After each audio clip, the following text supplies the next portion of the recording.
Hello and welcome back to all dear students, welcome to career planning. So बच्चों, हम topic पढ़ रहे थे, हम कर रहे थे आरबीएसई का मॉडल टेस्ट पेपर, है ना। और हिंदी और इंग्लिश मीडियम दोनों में ही है हमारे पास अवेलेबल। तो ट्राई करूंगी दोनों लैंग्वेजेस में मैं आपको ज्यादा से ज्यादा आंसर दे पाऊं, लिखवा के करवा पाऊं, और नहीं तो मैं आपको एक्सप्लेन कर दूंगी। दोनों मीडियम के अंदर आप आंसर खुद बनाएंगे, ठीक है। की पॉइंट्स हम लिख लेंगे। तो आई थिंक अगर सराउंडिंग का नॉइज थोड़ा ज्यादा हो तो बच्चों होली सेलिब्रेशन चल रहा है, so first of all happy Holi to all dear students. लेकिन पढ़ाई भी जरूरी है, तो हम स्टार्ट करते हैं बिना टाइम वेस्ट किए मॉडल पेपर के अगले पार्ट में। सो बच्चों, सेकंड तक हमने कर लिया था, हमारे पास वन लाइनर क्वेश्चंस चल रहे थे। तो अगला क्वेश्चन है हमारे पास, बेंजीन जो है वो इथेनॉइक एसिड के अंदर क्या करता है? बेंजीन इथेनॉइक एसिड के अंदर डाइमर बना लेता है। बेंजीन बनाएगा, बेंजीन सॉल्यूशन के अंदर इथेनॉइक एसिड जो है वो डाइमर बना लेता है। तो आपको बताना है कि इसमें कौन सा बॉन्ड काम करता है। तो बच्चों, अगर हम वेपर फेज मेथड, है ना, वाष्प घनत्व विधि, वेपर डेंसिटी मेथड से अगर हम एसिटिक एसिड का मोलर मास डिफाइन करने जाएं तो वो 60 की जगह 120 आता है। अगर आप ऐसे देखेंगे ना CH3COH तो अणुभार आएगा 60, ठीक है। लेकिन अगर मैं इसको मोलर मास को डिफाइन करूंगी किसी और मेथड से तो तुम्हें लगेगा कि अगर वाष्प घनत्व विधि से, वेपर डेंसिटी मेथड से अगर मैं एसिटिक एसिड का मोलर मास डिफाइन करूं तो वो 60 की जगह 120 आता है। क्योंकि वेपर फेज में भी बच्चों एसिटिक एसिड, जिसे हम इथेनॉइक एसिड कह रहे हैं, दो एसिटिक एसिड के दो मॉलिक्यूल्स जो है बच्चों वो आपस में इस तरह से कंबाइन रहते हैं, लाइक दिस, है ना। तो ये हाइड्रोजन पॉजिटिव, ये नेगेटिव, और ये द्विलक बनाते हैं, डाइमर बनाते हैं। तो आपको ये बॉन्ड नजर आ रहा है, एक एसिटिक एसिड, दूसरा एसिटिक एसिड, दो एसिटिक एसिड के बीच में इनको बाइंड करने वाला जो बॉन्ड है, तो हम कहेंगे ये बॉन्ड तो कहीं देखा देखा लग रहा है क्या? ये बॉन्ड है बच्चों इंटरमॉलिक्यूलर हाइड्रोजन बॉन्ड, है ना। एक मॉलिक्यूल का तो तुमने हाइड्रोजन लिया और दूसरे का इलेक्ट्रोनेगेटिव एलिमेंट लाइक ऑक्सीजन लिया। सो this is intermolecular hydrogen bond. Hindi में हम इसे लिखेंगे अंतराणु। थोड़ा ध्यान रखना, थोड़ा सा ये इंटर में बच्चे उलझ जाते हैं, तो इंटर को हिंदी में लिखना है अंतराणुक hydrogen bond. Okay, so this is intermolecular hydrogen bond.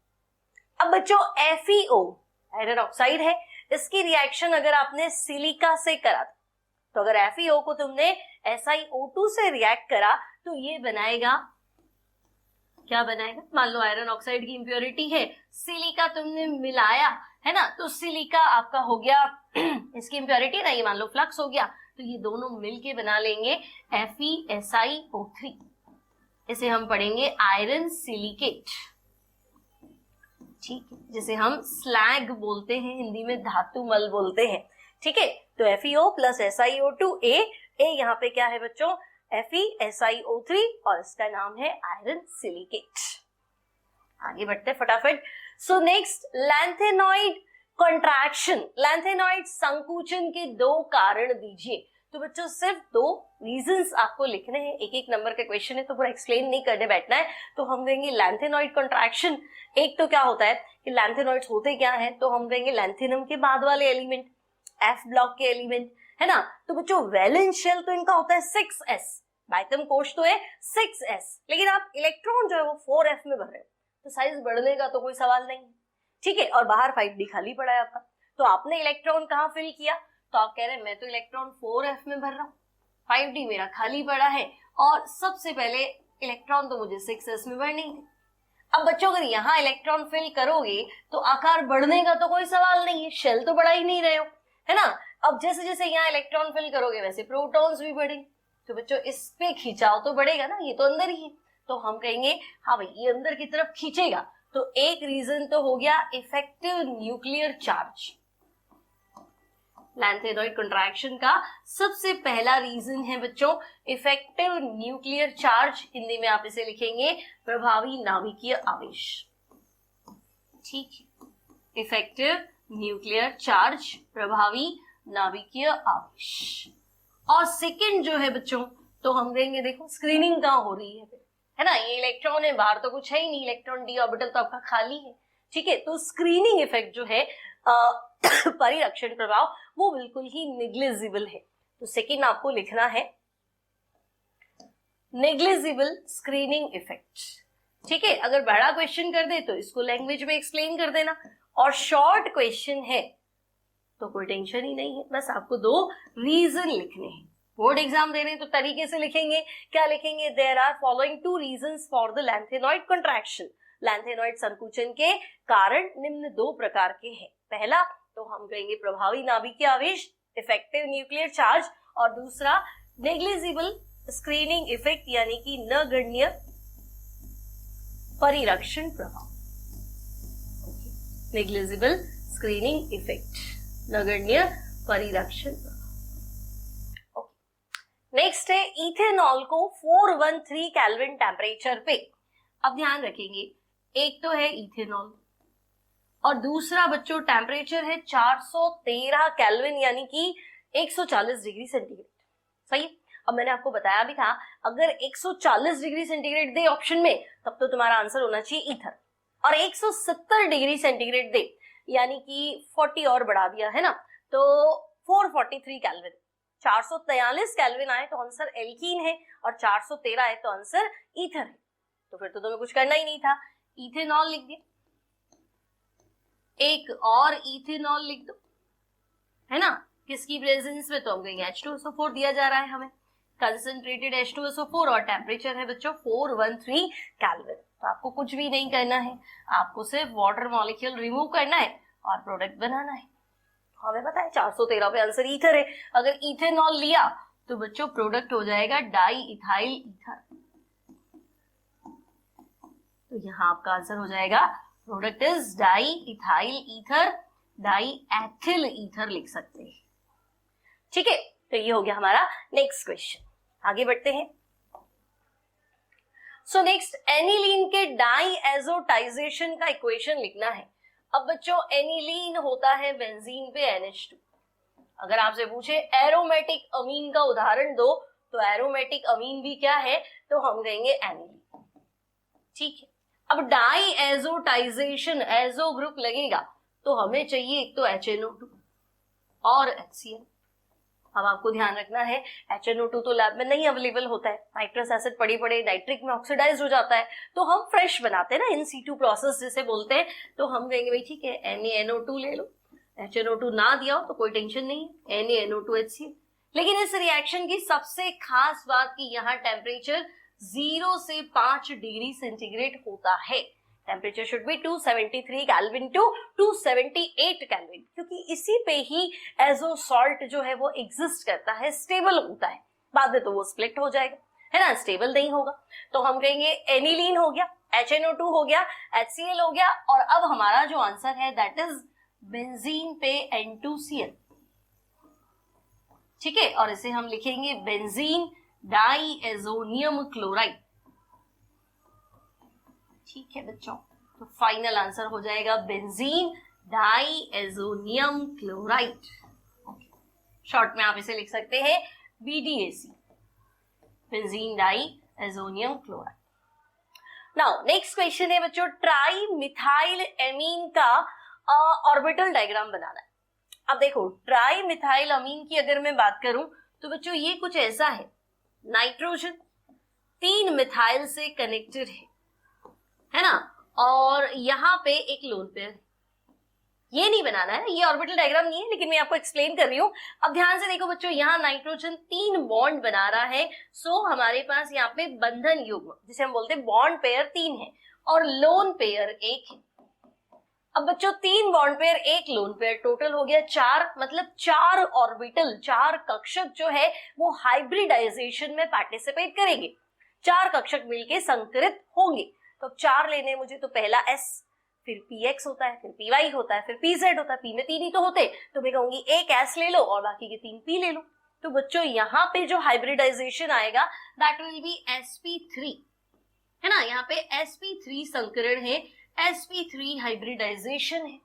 Okay, अब अगर sp3 हाइब्रिडाइजेशन है तो आप इसको ऑर्बिटल डायग्राम पूछा है, एक्सप्लेन करें। तो हम कहेंगे ठीक है, टेंशन क्या है।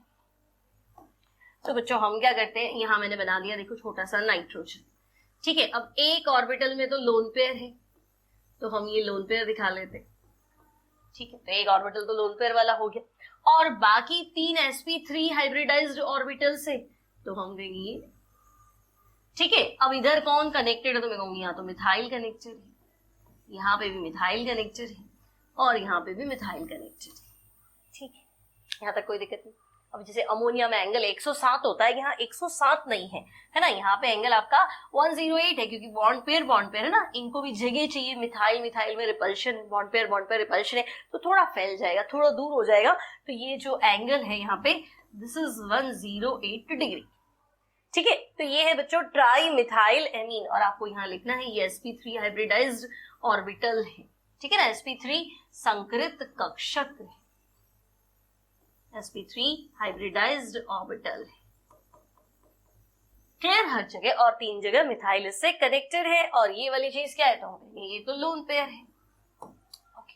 सो ये है आपका ट्राई मिथाइल एमीन का ऑर्बिटल डायग्राम। आप चाहे तो एग्जाम में ये भी बना सकते हैं, साथ में आपको ये बनाना है, ये तो बनाना ही है ना, ये बनाओगे तो एक्सप्लेनेशन और ठीक लगेगा कि अच्छा इसको इसने ऐसे एक्सप्लेन किया है, ओके।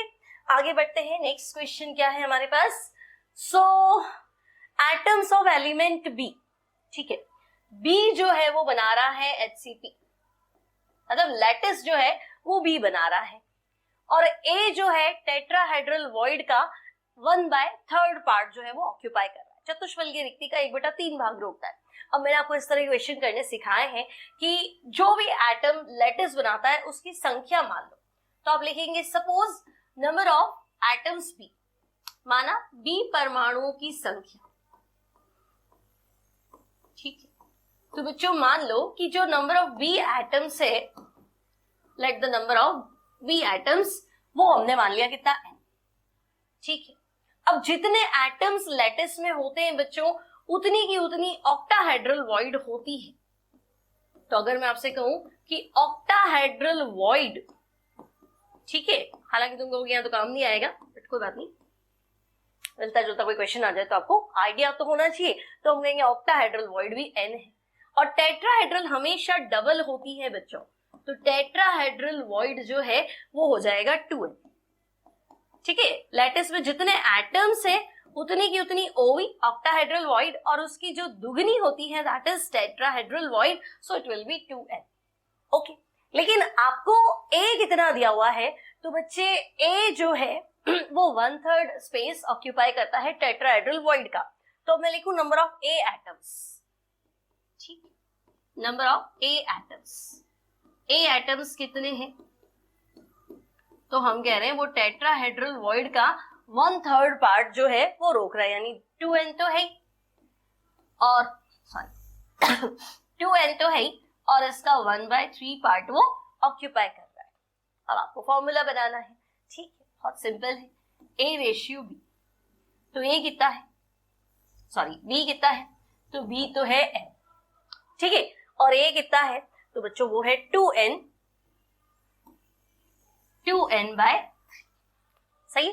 बस अब n कैंसिल हो जाएगा, अब इसको सॉल्व कर लो तो वैसे तो ये 2/3 है ना, बराबर कैसे करेंगे, ये तो कैंसिल हो गया, इसको 3 से मल्टीप्लाई कर लो, इधर भी 3 से मल्टीप्लाई कर लो, तो ये 3 कैंसिल हो जाएगा, तो ये 2:3, तो बच्चों फॉर्मूला बनेगा A2 and B3 so answer समझ में आ गया आपको, आंसर इज A2 और B3। आगे बढ़ते हैं। So compare the paramagnetism and ferromagnetism, तो बच्चों पैरामैग्नेटिज्म, ठीक है ना, अनुचुंबकत्व जिसे हम कह रहे हैं, ठीक है, और फेरोमैग्नेटिज्म जिसे हम कह रहे हैं लो चुंबकत्व, इसको एक्सप्लेन करना है, ठीक। अब बच्चों दोनों में अनपेयर्ड इलेक्ट्रॉन तो होते ही है ना, आप कंपेयर कैसे करेंगे, तो आपको लिखना है, मैं बोल रही हूं आपको लिखना है पैरामैग्नेटिज्म अनुचुंबकत्व, आपको लिखना है when they are placed in magnetic field they attract magnetic lines of force. अनुचुंबकीय पदार्थ वे पदार्थ जिन्हें जब चुंबकीय क्षेत्र में रखा जाता है तो ये चुंबकीय बल रेखाओं को आकर्षित करते हैं। अब आपको लगेगा फेरो में भी तो ऐसा ही, लेकिन आपको लिखना है when such substances are placed in magnetic field they strongly attract magnetic lines of force। As they have more number of unpaired electrons. ठीक है, इनमें लो चुंबकीयत्व में इनमें अयुग्मित इलेक्ट्रॉन्स की संख्या अधिक होने के कारण ये चुंबकीय बल रेखाओं को प्रबल रूप से आकर्षित करते हैं। एक तो हो गया है ना, ये अट्रैक्ट करेगा, ये स्ट्रांगली अट्रैक्ट करेगा। एक रीजन तो आपने लिखी है। सेकेंड आप क्या लिखेंगे, तो पैरामैग्नेटिज्म में लिखेंगे when they are placed in magnetic field they behave like magnet, they are magnetized so they behave like magnet, but on the removal of magnetic field their magnetism is destroyed. अनुचुंबकत्व में आप लिखेंगे जब इन्हें चुंबकीय क्षेत्र में रखते हैं तो ये चुंबक की भांति व्यवहार करते हैं, परंतु चुंबकीय क्षेत्र हटाने पर इनका चुंबकत्व नष्ट हो जाता है। जबकि आपको फेरोमैग्नेटिज्म में क्या लिखना है, when they are placed in magnetic field they behave like magnet and on the removal of magnetic field their magnetism do not destroy, they become permanent magnet.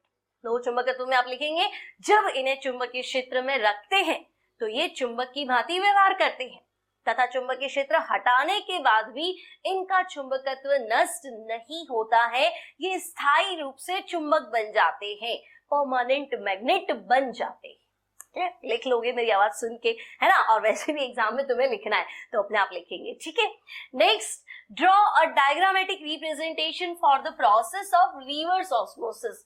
तो अब मुझे रिवर्स ऑस्मोसिस समझ गए ना, आरओ घर में होती है ना मशीन, आरओ, ठीक है, तो आरओ वाला पिक्चर मुझे बनाना।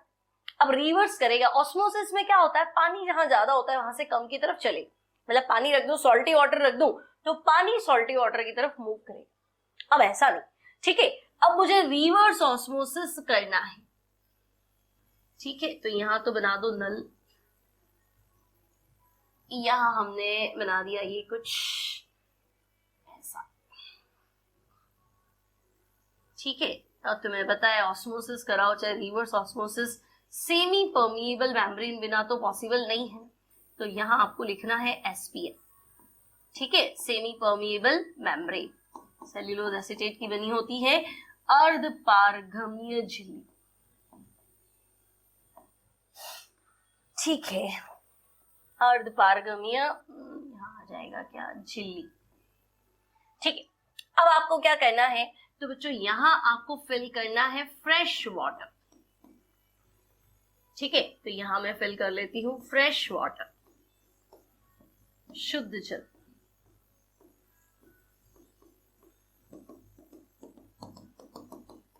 ठीक है, और यहां आपको फिल करना है सॉल्टी वाटर,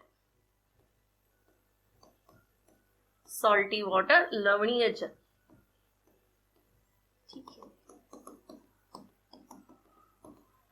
ओके, अब क्या करें, तो बच्चों वैसे तो पानी इधर आएगा, सेमी परमिएबल मेम्ब्रेन लगा दी, लेकिन रिवर्स ऑस्मोसिस कर रहे हैं, आपको लिखना है व्हेन P एक्सटर्नल, है ना, बाह्य दाब, परासरण दाब, external pressure more than osmotic pressure अगर हम इस साइड अप्लाई करेंगे तो प्रोसेस ऑफ ऑस्मोसिस क्या हो जाएगा, रिवर्स हो जाएगा, परासरण की क्रिया उल्टी हो जाएगी। मतलब यहाँ जो सॉल्टी वाटर है ना, इसमें सॉल्ट पीछे रह जाएगा, सिर्फ पानी जो है वो यहाँ चलेगा और फ्रेश वाटर जो है वो यहां से बाहर। ठीक है, सो ये आपका एक डायग्रामेटिक रिप्रेजेंटेशन है, पानी वेस्ट नहीं करना है ना, तो ये डायग्रामेटिक रिप्रेजेंटेशन है किसका, रिवर्स ऑस्मोसिस का। अगर आपने SPM नहीं लिखा तो वैसे ही नंबर गए। ठीक है, आपने ये नहीं लिखा कि external pressure greater than pi, तब भी नंबर गए, क्योंकि आप कैसे बताएंगे कौन कहां जा रहा है। ठीक है, और यहां से वाटर जो है वो यहां आपको मूव करते हुए दिखा, थोड़ा और अच्छे से बना देना आप, है ना। So this is diagrammatic representation of reverse osmosis. Next है बच्चों, ideal solution को समझाना है on the basis of change in enthalpy, change in volume। तो जब वो है ही ideal, अगर मैं 1 लीटर में 1 लीटर मिला तो आंसर 2 लीटर है ना, तो उनका वॉल्यूम कम होना है क्योंकि उनमें कोई प्रेम नहीं है, कोई इंटरेक्शन नहीं है ना, और ना उनमें कोई लड़ाई है जो 1 लीटर थोड़े मॉलिक्यूल दूर हो जाएंगे, 2 लीटर से ज्यादा हो जाएगा, ऐसा कुछ भी नहीं है। तो ना तो वो कोई बॉन्ड बना रहे हैं, नजदीक आ रहे हैं, ना उनके पुराने बॉन्ड्स स्प्लिट हो रहे हैं, तभी तो आइडियल सॉल्यूशन है। तो for ideal solution change in enthalpy delta H mix, तो आप कहेंगे भाई 0, और delta V mix change in volume, तब भी आप कहेंगे 0, आइडियल सॉल्यूशन की कंडीशंस। नेक्स्ट है बच्चों एस्टर प्लस वाटर। आंसर है एसिटिक एसिड और इथेनॉल। इस रिएक्शन में ऑर्डर ऑफ रिएक्शन जो है, ऑर्डर ऑफ रिएक्शन तो एक है, मॉलिक्यूलरिटी 2 है, इसका रीजन दीजिए। तो बच्चों आप इसमें क्या बताएंगे कि हमने ले लिया एस्टर प्लस हमने ले लिया वाटर और ये हमने ले लिया मीडियम एसिडिक मीडियम। आंसर है आपका एसिटिक एसिड प्लस है इथेनॉल। ठीक है, तो बच्चों यहां हुआ क्या, तो आप बताएंगे यहां वाटर कंसंट्रेशन एक्सेस में होती है। इस अभिक्रिया में जल की सांद्रता आधिक्य में होती है। In this reaction concentration of water is in excess. जो मैं बोल रही हूं वो आपको लिखना है इसके जवाब में। So that rate of reaction doesn't depend upon concentration of water. अभिक्रिया में जल की सांद्रता आधिक्य में होने के कारण अभिक्रिया का वेग जल की सांद्रता पर निर्भर नहीं करता है। It depends only the concentration of ester. यह सिर्फ एस्टर की सांद्रता पे निर्भर करता है। दैट्स व्हाई क्या हो जाएगा, रेट यानी रासायनिक अभिक्रिया का वेग सिर्फ और सिर्फ एस्टर कंसंट्रेशन पे डिपेंड करता है ना। तो वो यहां हो जाएगा अभिक्रिया का वेग इक्वल्स टू के और एस्टर।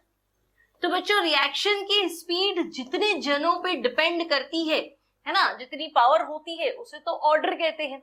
तो कोटि तो एक होगी, लेकिन रिएक्शन में 2 मॉलिक्यूल्स पार्टिसिपेट कर रहे हैं, one is water and another is ester. तो हम कहेंगे हाँ अभिक्रिया में 2 अणु भाग ले रहे हैं, इसलिए आणविकता मॉलिक्यूलरिटी 2 है, 2 जने पार्टिसिपेट कर रहे हैं, बट कंसंट्रेशन 1 पे डिपेंड कर रही है, इसलिए ऑर्डर कोटि 1 है। अब क्यों डिपेंड कर रही है, क्योंकि एक जो हमारा मॉलिक्यूल है वाटर वो रिएक्शन में एक्सेस में है, और जो भी चीज एक्सेस में होती है, जो भी रिएक्टेंट कंसंट्रेशन एक्सेस में होती है, स्पीड कभी भी उस पर डिपेंड नहीं करती। So reaction speed depends only on concentration of ester, इसलिए 1 पे डिपेंड कर रही है, इसलिए कोटि 1 है। अभिक्रिया की क्या बोलते हैं, ऑर्डर ऑफ रिएक्शन जो है वो 1 है। ठीक है, आगे बढ़े। नेक्स्ट प्रूव करना है बच्चों, फर्स्ट ऑर्डर रिएक्शन के लिए 99.9% पूरा होने में लगने वाला टाइम T हाफ का 10 टाइम्स होता है। मतलब आप कहना चाह रहे हैं आपको ये प्रूव करना है T 99.9 equals to 10 times of T half. ठीक है, तो हम देखते हैं पहले 99.9% पूर्ण होने में लगा समय।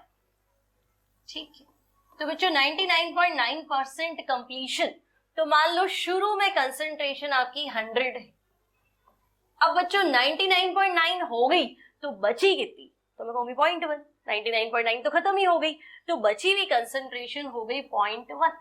ठीक है, टाइम पूछा है तो T 99.9 इक्वल्स टू क्या हो जाएगा, तो हम कहेंगे 2.303 divided by K log base 10।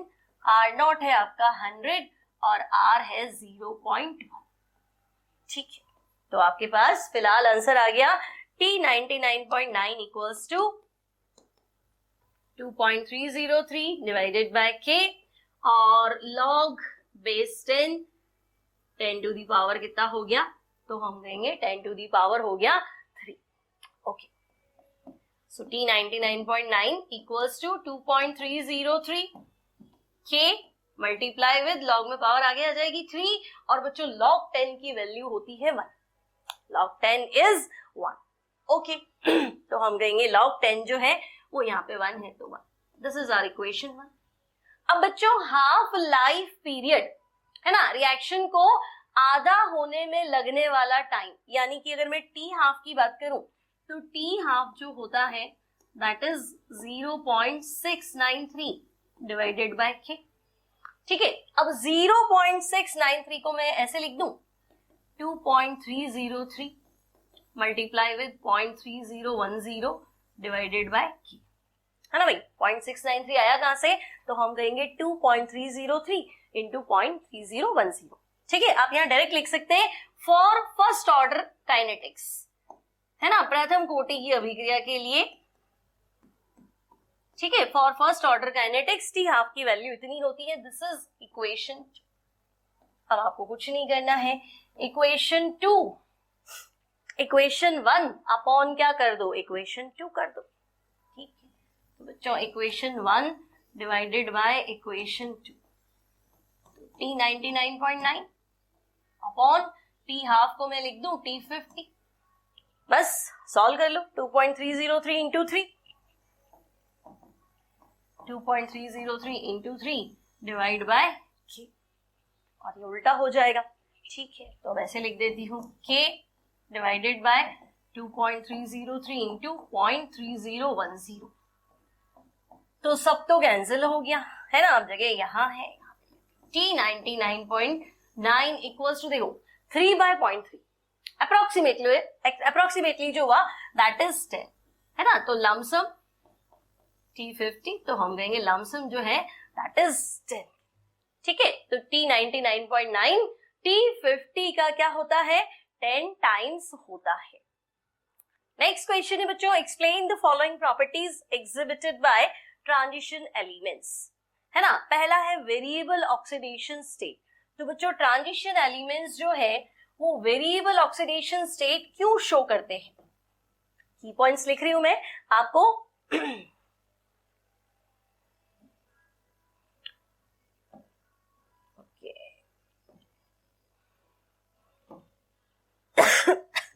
Transition elements जो है वो वेरिएबल ऑक्सीडेशन स्टेट क्यों शो करते हैं, आपको क्या करना है, इसका रीजन देना है। ठीक है, तो बच्चों परिवर्तनशील ऑक्सीकरण अवस्था, की पॉइंट्स लिखने हैं, एक्सप्लेन आपको करना है मार्क्स देख के। वेरिएबल ऑक्सीडेशन स्टेट पहला है ना, क्वेश्चन क्या था, यही था ना। हाँ ओके, वेरिएबल ऑक्सीडेशन स्टेट क्यों शो करना है। तो बच्चों ट्रांजिशन एलिमेंट्स में क्या होता है, तो आप कहेंगे सबसे पहला तो होता है इलेक्ट्रॉन ns, और दूसरा क्या होता है, तो हम कहेंगे n-1d ऑर्बिटल। ठीक है, तो ns और n-1d ऑर्बिटल के मध्य ऊर्जा अंतराल, समझे, ऊर्जा अंतराल यानी एनर्जी डिफरेंस जो है वो कम होता है। और अगर इन दोनों में एनर्जी डिफरेंस कम होता है तो ये क्या करेंगे, ये इन दोनों ऑर्बिटल से इलेक्ट्रॉन को त्याग सकते हैं। They can lose electron from both these orbitals. ठीक है ना, ns से भी निकाल लेंगे इलेक्ट्रॉन और n-1 से भी निकाल लेंगे। ओके, तो बच्चों दोनों से इलेक्ट्रॉन छोड़ने की, s से छोड़ेगा तो ऑक्सीडेशन स्टेट जो भी s में इलेक्ट्रॉन होती तो होगी, साथ साथ में d से भी छोड़ता जाएगा। ठीक है, तो दोनों में एनर्जी डिफरेंस कम है, दोनों से ये इलेक्ट्रॉन लूज कर लेते हैं, so that they show variable oxidation state. Next क्या है बच्चों, तो नेक्स्ट है why transition elements show catalytic property, उत्प्रेरक की गुण क्यों दर्शाते हैं। तो इसमें आपको रीजन लिखना है कैटालिटिक प्रॉपर्टी की वजह। तो आप लिखेंगे कि एक तो इनमें होती है वेरिएबल ऑक्सीडेशन स्टेट, उससे क्या होगा बच्चों, तो कैटालिटिक प्रॉपर्टी की वजह ही वेरिएबल ऑक्सीडेशन स्टेट है। परिवर्तनशील ऑक्सीकरण अवस्था के साथ ये क्रियाकारक रिएक्टेंट के साथ मिलकर इंटरमीडिएट बना लेते है ना। इनमें वेकेंट डी ऑर्बिटल होता है, उसको भी ये यूज करते हैं। दो रीजन लिखेंगे, एक तो आप लिखेंगे इनमें रिक्त n-1d कक्षक होता है। अब मैंने n-1d क्यों लिखा ये आपको पता है ना, पहले 4s भरेगा फिर 3d, पहले एक s बाहर वाला भरता है फिर अंदर वाला d भरता है। तो वेकेंट n-1d ऑर्बिटल की वजह से क्या होगा, तो हम कहेंगे वेकेंट n-1d ऑर्बिटल की वजह से ये क्या करते हैं, रिएक्टेंट के साथ इंटरमीडिएट बना लेते हैं। ठीक है, इंटरमीडिएट बना लेते हैं किसके साथ, रिएक्टेंट। ये की पॉइंट्स लिख रही हूं, आंसर आपको बनाना है। ठीक है, क्रियाकारी अणुओं से क्रिया करके मध्यवर्ती बना लेते हैं। एज वेल एज दूसरी वजह है इनमें वेरिएबल ऑक्सीडेशन स्टेट, अलग अलग ऑक्सीडेशन स्टेट शो कर लेते हैं, तो इनके इंटरमीडिएट्स जो है वो बन भी जाते हैं, स्टेबल भी होते हैं, बन जाते हैं, कुछ टाइम के लिए एग्जिस्ट कर जाते हैं। ठीक है, इसलिए ये क्या बोलते हैं, कैटालिटिक प्रॉपर्टी उत्प्रेरक की भांति व्यवहार करते हैं। क्लियर, तो ये आपका क्वेश्चन था डी ब्लॉक से। नेक्स्ट है बच्चों एटॉमिक नंबर 26। ठीक है, 26 वाले एलिमेंट के डाई पॉजिटिव आयन के लिए magnetic moment, spin only magnetic moment find करना है। ठीक है, थोड़ा इसको छोटा कर देते हैं, स्पेस मिल जाएगा। ठीक है, अब देखो एटॉमिक नंबर 26, मान लो आपको एग्जाम में प्रॉब्लम है कि मुझे एटॉमिक नंबर 26 याद नहीं आ रहा क्या था, तो बच्चों आप m लिख दो। Atomic number 26। अब आपको याद होना चाहिए 18 पे तो आर्गन होता है, 18 पे क्या होता है, आर्गन होता है। तो 18 आर्गन 4:20 और ये हो गया 26 चाहिए ना, तो 3d6। अब आपको तो कहा गया द्विधनात्मक डाई पॉजिटिव 2 इलेक्ट्रॉन छुड़वाओ, तो तुम्हें इतना तो पता है ना 4s बाहर होता है 3d अंदर होता है, जब इलेक्ट्रॉन छोड़ने की बात आएगी तो यहां से जाएगा इलेक्ट्रॉन, ठीक है। तो हम कहेंगे भी ठीक है यहां से छुड़वा दो, तो ये हो गया 3d6। अब बच्चों d ऑर्बिटल अगर मैं 3d ऑर्बिटल बनाऊं तो देखिए 1 2 3 4 5 और 6, तो तुम्हें यहाँ पे अनपेयर्ड इलेक्ट्रॉन 1 2 3 और 4, तो बच्चों यहां मुझे अनपेयर्ड इलेक्ट्रॉन नजर आ रहे हैं 4। और म्यू मैग्नेटिक मोमेंट का फॉर्मूला है √n+2, ठीक है, √n+2। तो बच्चों म्यू इक्वल्स टू √n 4 + 2, ठीक है, तो √24। अब तुम्हें पता है 25 का रूट 5 होता है, और मैंने पहले भी सिखाया जो n की वैल्यू है वही आंसर है, नियर टू नेक्स्ट नंबर, मतलब 4 पॉइंट आंसर तो है, आंसर तो 4 पॉइंट समथिंग है, कितना है तो अगला नंबर यानी 5 के करीब, तो 4.9 लिख दो, 4.88 लिख दो, है ना, इस तरह से, और इसका यूनिट हो जाएगा बोहर मैग्नेटॉन, ठीक है। तो ये हो गया आपका क्वेश्चन नंबर 11। नेक्स्ट है draw the orbital diagram of carbonyl group showing the bond. तो बच्चों कार्बोनाइल ग्रुप आपका कुछ ऐसा है ना, कार्बोनाइल ग्रुप कैसी डबल बॉन्ड हो। अब ध्यान से देखो कार्बन तो 3 सिग्मा बॉन्ड बना रहा है, 1 2 3, तो कार्बन 3 सिग्मा बॉन्ड बना रहा है, तो कार्बन का हाइब्रिडाइजेशन स्टेट sp2 है। अब अगर कार्बन का हाइब्रिडाइजेशन स्टेट sp2 है बच्चों, तो अब आप इसको ड्रॉ कीजिए। यहां मैं बना देती हूँ कार्बन, ठीक है, 3 ऑर्बिटल है ना sp2, तो ये पहला हो गया, ये दूसरा हो गया, है ना। अब यहाँ पे क्या कनेक्टेड है वो तो हमें पता नहीं, भी हाइड्रोजन है क्या है, तो हमने इसको फ्री किया, ठीक है। यहाँ आपको लिखना है sp2 हाइब्रिडाइज्ड ऑर्बिटल, ये भी sp2 हाइब्रिडाइज्ड ऑर्बिटल, और ये भी sp2 हाइब्रिडाइज्ड ऑर्बिटल, ठीक है। अब यहाँ जो ऑक्सीजन है बच्चों, अब ऑक्सीजन चलो कार्बन का sp2 है, एक p ऑर्बिटल इसका खाली है, तो हम कहेंगे यहाँ पे एक p ऑर्बिटल जो है इसका खाली है, उसको मैं ऐसे दिखाई, ठीक है। और ये जो sp2 हाइब्रिडाइज्ड ऑर्बिटल है ना, ये बना हुआ तो ऑक्सीजन के साथ में है, तो इसको मैं यहाँ सिंगल बॉन्ड के थ्रू कनेक्ट कर देती हूँ, ठीक है, क्योंकि ये ऑक्सीजन का भी एक p ऑर्बिटल जो है ना, पाई बॉन्ड कैसे बनाऊंगी, तो ऑक्सीजन का भी एक p ऑर्बिटल जो है अनहाइब्रिडाइज्ड p ऑर्बिटल, वो उसका भी फ्री है, इसका भी फ्री है। अब हम क्या करेंगे, तो हम कहेंगे ये सिग्मा बॉन्ड, ये जो ओवरलैपिंग है साइड बाय साइड, ये ओवरलैपिंग से बॉन्ड बनेगा पाई, ठीक है। तो ये है आपका कार्बोनाइल ग्रुप। कार्बोनाइल ग्रुप का क्या बोलेंगे, मॉलिक्यूलर ऑर्बिटल डायग्राम, जिसे हम कहेंगे अणु कक्षक चित्र, ठीक है। एक बार आपके बुक में चेक कर लेती हूँ, ठीक है, इस तरह से बना सकते हैं, और ठीक है, इसी को बनाए ज्यादा बेटर है। और अगर आपको बनाना है तो स्पेस ले लेते हैं भाई,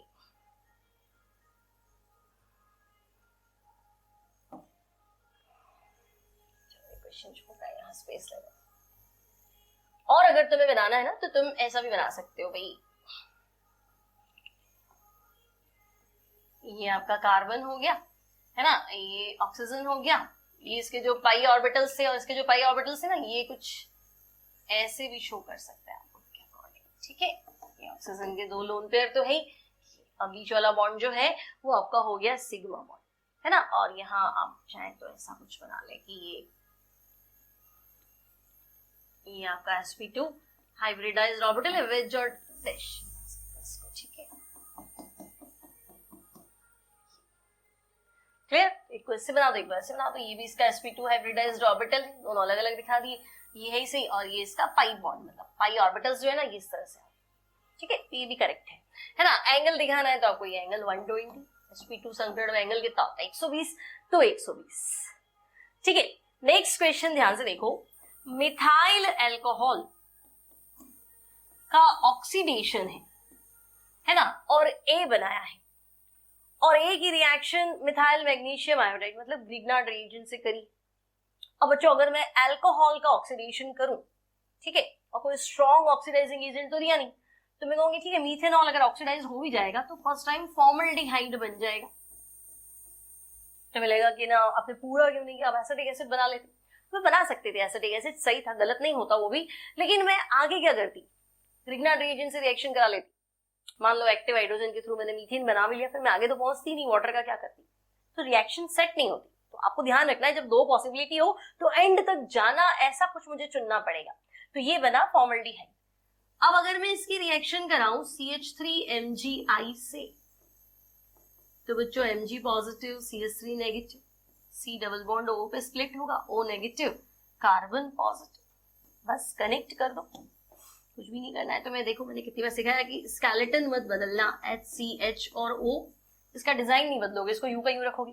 अब O नेगेटिव है, MgI आपका पॉजिटिव, Mg पॉजिटिव है ना, तो O के साथ तो MgI को बॉन्ड बना दो, और ये CH3 माइनस है, ये इस कार्बन पे अटैक करेगा तो इसको ऊपर CH3 लगा लो, बस अब तो कुछ करना ही नहीं। अब एसिडिक मीडियम में इसको हाइड्रोलाइज कर लो बच्चों, तो Mg पॉजिटिव है, यहां से OH लेके उड़ेगा, और बाकी H प्लस यहाँ O के साथ लगा लो। अब लिखना है तो देखो कोने से पकड़ो, तो कोने पे है CH3, सिंगल बॉन्ड इसको बंद कर दो, तो बच्चों ये है CH2, सिंगल बॉन्ड OH, यानी ध्यान से देखा जाए तो मीथेनॉल से इथेनॉल कैसे बनाए, कन्वर्जन आता है ना, मिथेनॉल से एथेनॉल कैसे प्राप्त करो, तो ये वही तो है। ठीक है, तो फटाफट आगे बढ़ जाए। तो नेक्स्ट है फॉर्मिक एसिड, एसिटिक एसिड और क्लोरो एसिटिक एसिड को ascending order of acidic strength, बढ़ता क्रम ध्यान रखना, मतलब इनमें सबसे स्ट्रॉन्ग एसिड कौन सा है, तो बच्चों Cl का माइनस आई इफेक्ट है, Cl विड्रॉइंग ग्रुप है, विड्रॉइंग ग्रुप इसमें एसिडिक स्ट्रेंथ को बढ़ाएगा, तो मैं कहूंगी क्लोरो तो सबसे तेज वाला होगा, तो क्लोरो सबसे तेज है, तो बच्चों Cl ये सबसे तेज है ना, बढ़ता क्रम मतलब सबसे अच्छा वाला एसिड इधर लिखो। और फॉर्मिक और एसिटिक में आप ध्यान रखो मिथाइल ग्रुप का प्लस आई इफेक्ट है, डोनेटिंग ग्रुप है, तो विड्रॉइंग तो एसिडिक स्ट्रेंथ बढ़ाता है, और डोनेटिंग ग्रुप है ना, इलेक्ट्रॉन दान करने वाला समूह प्लस आई प्रभाव दर्शाने वाला समूह, वो एसिडिक स्ट्रेंथ को कम करता है, तो उसको सबसे पीछे रखो। तो बच्चों एसिटिक एसिड तो आपका लीस्ट हो जाएगा, फिर उससे बढ़िया तो फॉर्मिक एसिड रहेगा, और उससे बढ़िया जो है वो क्लोरो एसिटिक एसिड रहेगा। ध्यान रखेंगे, इसमें बच्चे गलती कर देते हैं, एक तो घटता क्रम बढ़ता क्रम, वो भी ध्यान रखेंगे। नेक्स्ट है बच्चों ऑर्थो और पैरा पोजीशंस पे अगर नाइट्रो समूह में, नाइट्रो समूह लग गया फिनॉल पे, तो एसिडिक स्ट्रेंथ को बढ़ाए। तो आपको बताना है कि भाई फिनॉल, फिनॉल जब प्रोटॉन देता है तो फिनॉक्साइड आयन बनाता है, फिनॉक्साइड आयन स्टेबल है रेजोनेंस की वजह से। अब फिनॉक्साइड आयन की रेजोनेटिंग स्ट्रक्चर में हम देखेंगे तो ऑर्थो और para position negative charge occupy करती है। अगर उन पोजीशंस पे कोई withdrawing group like nitro group क्या है, इलेक्ट्रॉन आकर्षित समूह, माइनस एम प्रभाव दर्शाने वाला समूह, विड्रॉइंग ग्रुप आ जाता है, तो ऑर्थो और पैरा पोजीशन पे प्रेजेंट नेगेटिव चार्ज, उन स्थितियों पर उपस्थित ऋण आवेश जो है वो स्टेबल हो जाता है। तो स्टेबिलिटी आएगी अगर हम ऑर्थो और पैरा पोजीशंस पे क्या करें, विड्रॉइंग ग्रुप को कनेक्ट करें। तो विड्रॉइंग ग्रुप अगर ऑर्थो और पैरा पोजीशंस पे है तो हम कहेंगे फिनॉक्साइड आयन का स्टेबिलिटी रेजोनेंस में क्या हो जाएगा, स्टेबलाइजेशन और बढ़ जाएगा। तो एसिडिक स्ट्रेंथ, उसकी प्रोटॉन त्यागने की क्षमता जो है वो और बढ़ जाएगी। पहले तो वो छोड़ ही रहा था है ना, लेकिन ऑर्थो और पैरा पे नेगेटिव आ रहा था, ठीक है, लेकिन अब उसको खींचने वाला समूह आ गया, उस नेगेटिव को भी स्टेबलाइज कर देगा, तो प्रोटॉन त्यागने की प्रवृत्ति, छोड़ने की प्रवृत्ति और ज्यादा बढ़ जाएगी। दैट्स व्हाई ये ज्यादा एसिडिक हो जाएगा। नेक्स्ट है बच्चों define order of reaction and derive integrated rate equation for zero order reaction. ठीक है, अभी आगे अपने आई थिंक बड़े क्वेश्चन। अच्छा ठीक है, चलो अभिक्रिया की कोटि को परिभाषित कीजिए। तो बच्चों ऑर्डर ऑफ रिएक्शन हम कहेंगे किसी भी रासायनिक अभिक्रिया में, है ना, एक सिंपल केमिकल रिएक्शन में जो रेट एक्सप्रेशन होता है उनमें कंसंट्रेशन टर्म की पावर के सम को ऑर्डर ऑफ रिएक्शन कहते हैं। किसी रासायनिक अभिक्रिया की सांद्रता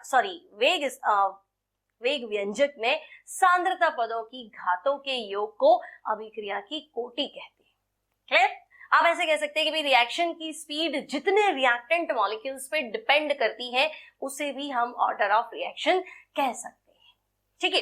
अब है इसमें जीरो ऑर्डर के लिए इंटीग्रेटेड रेट एक्सप्रेशन, है ना, आपको पूरा डेरिवेशन करना है, तो इसको हम नेक्स्ट क्लास के लिए रखते हैं। अब बड़े क्वेश्चंस आ जाएंगे तो फिर हम इसको उसमें कंटिन्यू कर लेंगे। आई थिंक आज टाइम हो रहा है, तो मिलते हैं अगली क्लास में। टिल देन आप इनको अच्छे से प्रैक्टिस करेंगे, है ना, लिख के याद रखने की कोशिश करेंगे, एग्जाम में आपको अच्छे से अच्छा प्रेजेंटेशन देना है। तो मिलते हैं अगली क्लास में। Once again happy Holi and good bye.